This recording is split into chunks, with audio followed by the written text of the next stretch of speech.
नमस्कार दोस्तों, आज हम डे 3 में दोस्तों बात करने वाले हैं न्यूट्रिशन के बारे में। जी हाँ फ्रेंड्स, हमारी जो हेल्थ सीरीज जो हमने शुरू कर रखी है उसमें आज हमारा तीसरा दिन है और तीसरे दिन में दोस्तों आज हम एक महत्वपूर्ण टॉपिक है जिसका नाम है न्यूट्रिशन के बारे में बातचीत करने वाले हैं।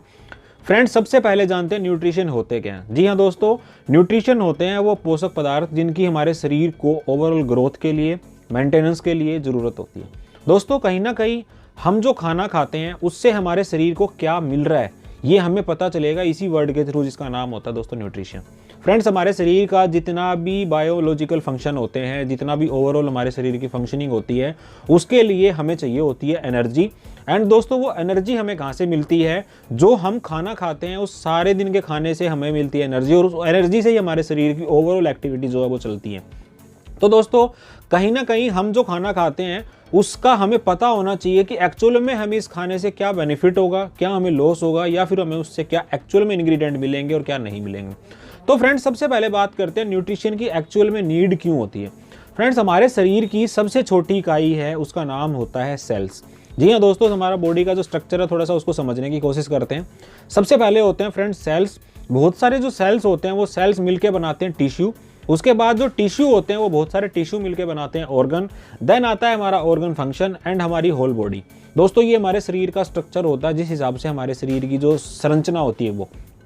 अब अगर मैं आपसे बात करूं हमारे शरीर की सबसे छोटी इकाई की, तो दोस्तों कहीं ना कहीं हम जो मकान बनाते हैं या फिर हम जो बिल्डिंग खड़ी करते हैं अपने घर बनाने के लिए, उस बिल्डिंग की जो संरचना होती है वो उसकी नींव के ऊपर होती है। और फ्रेंड्स, इसी तरीके से हमारे शरीर का जो मकान है या जो शरीर की संरचना है वो टिकी हुई होती है सेल्स के ऊपर। अब दोस्तों, जो बात होती है खाने की, हम एक्चुअल में आज की लाइफस्टाइल के अंदर हमारा जो खाना है वो इस तरीके का हो गया कि हम बिल्कुल अपनी जीभ के टेस्ट के अकॉर्डिंग खाना खाते हैं, न कि अपने शरीर की ज़रूरत के अकॉर्डिंग। और यहीं पे डिफरेंस क्रिएट हो जाता है कहीं ना कहीं हमारी लाइफस्टाइल के अंदर। फ्रेंड्स, एक्चुअल में जो न्यूट्रिशन होता है उसके काम होता है हमारे सेल्स को हेल्दी रखने का, और आपके सेल्स को एक्चुअल में ये नहीं पता होता कि आप क्या खा रहे हैं। उनको उनकी ज़रूरत के हिसाब से सारी चीज़ें मिलनी चाहिए। दोस्तों, कहीं ना कहीं हमारे शरीर को चाहिए होते हैं vitamin, protein, carbohydrate, fat, micro nutrients, सारी की सारी ऐसी चीज़ें जो हमारे सेल्स को हेल्दी रखने के अंदर ज़रूरी होती हैं, ये चाहिए होती हैं हमें शरीर के खाने के अंदर जो ज़रूरी चीज़ें होती हैं उनसे। अब दोस्तों, हमें डिसाइड करना पड़ेगा कि हमारे सेल्स कितने हेल्दी हैं और वो उनको और हेल्दी कैसे रख सकते हैं। क्योंकि दोस्तों, सबसे पहली बात समझनी ज़रूरी है कि अगर हमारे सेल्स इफेक्टेड हुए तो पूरा का पूरा शरीर जो है उसकी संरचना बिगड़ जाती है। आज हमने देखा है दोस्तों, अर्ली एजिंग साइंस जो हमारे स्किन होती है उसके ऊपर आने शुरू हो जाते हैं, बोन्स की प्रॉब्लम होनी शुरू हो जाती है, हमारा हेयर फॉल स्टार्ट हो जाता है, हमारे शरीर की ओवरऑल ग्रोथ जो होती है वो हमारी अच्छी नहीं होती, मेटाबॉलिक सिस्टम ढंग से काम नहीं कर रहा होता, शरीर के अंदर गैस एसिडिटी की प्रॉब्लम बननी शुरू हो जाती है। ये सारे के सारे ऐसे सिम्टम हैं जो कि हमारे शरीर की संरचना के बिगड़ने से शुरू होते हैं। दोस्तों, आज अगर मैं आपसे बात करूं मेरी उम्र की, तो मान लीजिए मेरी एज आज 40 साल की है या 50 साल की है, तो वो मेरी एज नहीं है, मेरे सेल्स जो शरीर के अंदर हैं उन सेल्स की एज होती है। और इन सेल्स को जितना आप हेल्दी रख पाएँ उतना ही हमारे शरीर की जो एज है वो आपको देखने को मिलेगी। हमने बहुत बार देखा है कि हम सामने वाले इंसान के शरीर को देख के, उसके बॉडी स्ट्रक्चर को देख के उसकी एज का एक्चुअल में आइडिया ही नहीं लगा पाते।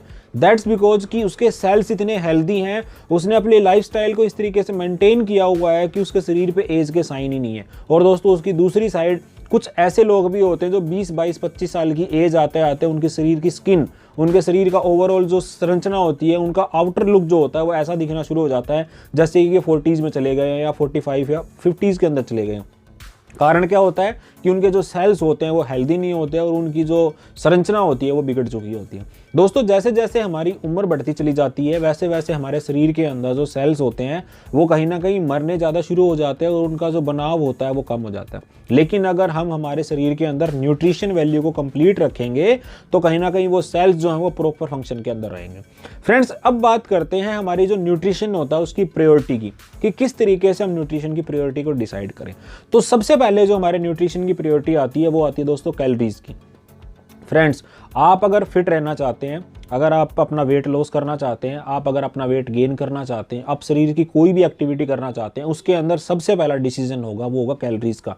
एक आम इंसान को पूरे दिन के अंदर उसके खाने से कितनी कैलोरी चाहिए ये डिसाइड किया जाता है आप अपनी लाइफस्टाइल को किस तरीके से कर रहे हैं। एक हार्ड वर्क करने वाले इंसान के लिए कैलोरीज की रिक्वायरमेंट ज़्यादा होती है, एक ऑफिशियल वर्क करने वाले इंसान के लिए कैलोरीज की रिक्वायरमेंट कम होती है। सबसे पहला डिसीजन आएगा न्यूट्रिशन के अंदर, आपकी कैलोरीज को आपको डिसाइड करना पड़ेगा। दूसरा है दोस्तों मैक्रोन्यूट्रिएंट्स। मैक्रोन्यूट्रिएंट्स का मतलब क्या होता है, ये हमें दिखाते हैं कि हम एक्चुअल में क्या खा रहे हैं। हमारे खाने के अंदर क्या प्रोटीन्स हैं, क्या हमारे खाने के अंदर कार्बोहाइड्रेट्स है, क्या हमारे खाने के अंदर फैट्स हैं, ये डिसाइड होता है दोस्तों मैक्रोन्यूट्रिएंट्स के द्वारा। सबसे पहले कैलोरीज कि हम कितना खाएं, इसके बाद मैक्रोन्यूट्रिएंट सेकंड प्रायोरिटी होती है न्यूट्रिशन के अंदर, जिससे कि हमें पता चलता है कि हम एक्चुअल में क्या खा रहे हैं, हमारी खाने के अंदर क्या ये सारी चीज़ें अवेलेबल हैं। दोस्तों थर्ड प्रायोरिटी जो हमें डिसाइड करनी है वो है हमारी मील का टाइमिंग। फ्रेंड्स कहीं ना कहीं हमारे खाने के अंदर, हमारे पूरे दिन के लाइफस्टाइल के अंदर हमारे खाने का टाइमिंग भी हमारे न्यूट्रिशन वैल्यू को बहुत ज़्यादा इम्पैक्ट करता है। हमारे ब्रेकफास्ट का टाइमिंग क्या है, हमारे लंच का टाइमिंग क्या है, हमारे डिनर का टाइमिंग क्या है, हमारा स्नैक्स का टाइमिंग क्या है। ये टाइम उतना ज़्यादा ज़रूरी नहीं है जितना हम समझ रहे हैं, लेकिन दोस्तों बहुत मैटर करता है। इसके बाद दोस्तों फोर्थ प्रायोरिटी की बात आती है, वो है कि हम एक्चुअल में फूड क्या खा रहे हैं। दोस्तों अगर हमने डिसाइड किया कि हमने अगर प्रोटीन डाइट लेनी है तो प्रोटीन हम किस तरीके से इंटेक करेंगे। प्रोटीन के मल्टीपल सोर्सेज हैं, हम कौन सा फूड खाएं जिससे कि हमें एक हेल्दी प्रोटीन मिल जाए। इसके बाद दोस्तों अगर हमने डिसाइड किया कि हमें कार्बोहाइड्रेट्स चाहिए तो कार्बोहाइड्रेट हम किस तरीके से इंटेक करेंगे, कौन से फूड की रेंज हम डिसाइड करें जिससे कि हमें अच्छी क्वालिटी के कार्बोहाइड्रेट्स मिल जाएं। हमें फैट चाहिए, हमें फैट के लिए डिसाइड करना पड़ेगा कि हमें कौन से अनसैचुरेटेड फैट्स चाहिए, सैचुरेटेड फैट्स चाहिए, कौन से टाइप का फैट चाहिए और वो वहाँ हमें कहाँ से मिलेगा। ये डिसाइड किया जाएगा जो फूड्स का टाइप है उसके द्वारा। एंड फ्रेंड्स सबसे लास्ट और सबसे इंपॉर्टेंट है वो है सप्लीमेंट की कैटेगरी, जो है 5वें नंबर की प्रायोरिटी। फ्रेंड्स अगर मैं आपसे बात करूं सप्लीमेंट, ये अपने आप के अंदर एक सेल्फ एक्सप्लेनेटरी वर्ड है दोस्तों, जो सब कुछ आपकी आंखों के सामने लाके छोड़ देता है।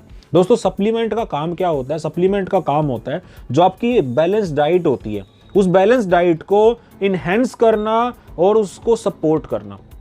दोस्तों आज की लाइफस्टाइल के अंदर कहीं ना कहीं हमारे जीवन की रोज़मर्रा की जो लाइफस्टाइल है उसके अंदर एक बहुत बड़ा गैप आ गया है, और वो गैप है दोस्तों न्यूट्रिशन की वजह से। मैं बताता हूँ आपको, हमारी हेल्दी रूटीन लाइफस्टाइल के अंदर हमें बताया जाता है कि जब आप खाना खाते हैं तो उसके अंदर रोज़मर्रा में 7 तरीके के फल सब्जियां आपके खाने के अंदर होने चाहिए। लेकिन दोस्तों ये पॉसिबल नहीं हो पाता। कई बार हमें लगता है हमारा बजट अलाउ नहीं कर रहा, कई बार हमारे पास टाइमिंग की कमी होती है, कई बार फूड अरेंज नहीं हो पाता, मल्टीपल हेल्थ इश्यूज़ हो जाते हैं शरीर के अंदर जिससे कि हमें किसी प्रकार की किसी फूड से एलर्जी हो जाती है। इसके बाद दोस्तों कहीं ना कहीं हमारी लाइफस्टाइल, पोल्यूशन, बहुत सारे मल्टीपल ऐसे इश्यूज़ हैं जिनकी वजह से जो हमारी रिक्वायरमेंट होती है, मान लीजिए मैं एग्जांपल पकड़ता हूँ प्रोटीन का। एक हेल्दी इंसान को पर डे 1 ग्राम प्रोटीन चाहिए होता पर बॉडी वेट के अकॉर्डिंग। अगर मेरा वेट है 70 kg तो मुझे पर बॉडी वेट 1 ग्राम प्रोटीन चाहिए 1 किलो के साथ, तो मुझे 70 ग्राम प्रोटीन दोस्तों चाहिए। अब होता क्या है कि अगर मैं मेरी रूटीन में रोजाना 70 ग्राम प्रोटीन का इनटेक कर रहा हूं तो मैं रूटीन में हेल्दी रहूंगा। लेकिन दोस्तों एक लंबे टाइम तक अगर मेरा 70 ग्राम प्रोटीन कंटिन्यू चल रहा है, कभी 40 ग्राम, कभी 35 ग्राम, कभी 20 ग्राम, तो होता क्या, मेरे शरीर के अंदर वो न्यूट्रिशन वैल्यू की कमी आनी शुरू हो जाती है और फिर हमें वो सिम्टम देखने को मिलते हैं जो प्रोटीन की कमी से होते हैं। इसी तरीके से कार्बोहाइड्रेट्स के केस हैं, इसी तरीके से फैट्स के केस हैं, इसी तरीके से माइक्रोन्यूट्रिएंट्स के केस हैं। जो भी आपको न्यूट्रिशन वैल्यू के अंदर चीज़ें चाहिए वो आपको रोजाना इंटेक करनी पड़ेंगी, और वो दोस्तों अगर प्रॉपर नहीं हो रही हैं तो एक न्यूट्रिशन गैप आ जाता है, और उस न्यूट्रिशन गैप को फुलफिल करने के लिए हमें चाहिए होते हैं दोस्तों सप्लीमेंट। तो फ्रेंड्स हमारी इस हेल्थ सीरीज के अंदर अब जो आने वाले वीडियोस हैं उसके अंदर हम लोग जानेंगे कि फूड सप्लीमेंट हमारे लिए क्यों जरूरी हैं, और अब मोदी केयर के जो फूड सप्लीमेंट है वो किस तरीके से आपकी लाइफ के अंदर वो सारी की सारी कमियों को फुलफिल करने का काम करेंगे। कौन सी रेंज है प्रोडक्ट की हमारे पास जो आपके कौन से जो नीड है उसको फुलफिल करेगी। तो दोस्तों हमारी पूरी सीरीज को लगातार देखते रहिएगा, आपका बहुत सारा प्यार हमें मिल रहा है। अपने ग्रुप के साथ में, अपनी टीम के साथ में लगातार इन वीडियोस को शेयर करते रहिए ताकि उनको ये प्रॉपर नॉलेज मिलती रहे। इस तरह के वीडियोस को लगातार देखने के लिए फ्रेंड्स हमारे चैनल को सब्सक्राइब कर लीजिए और अपने एक बेल आइकन को प्रेस कर लीजिए ताकि हमारी न्यू वीडियो जैसे ही सिस्टम पे अपलोड होती हैं आपके पास नोटिफिकेशन आ जाए और आप इसके मैक्सिमम बेनिफिट्स ले सकें। Thank you so much.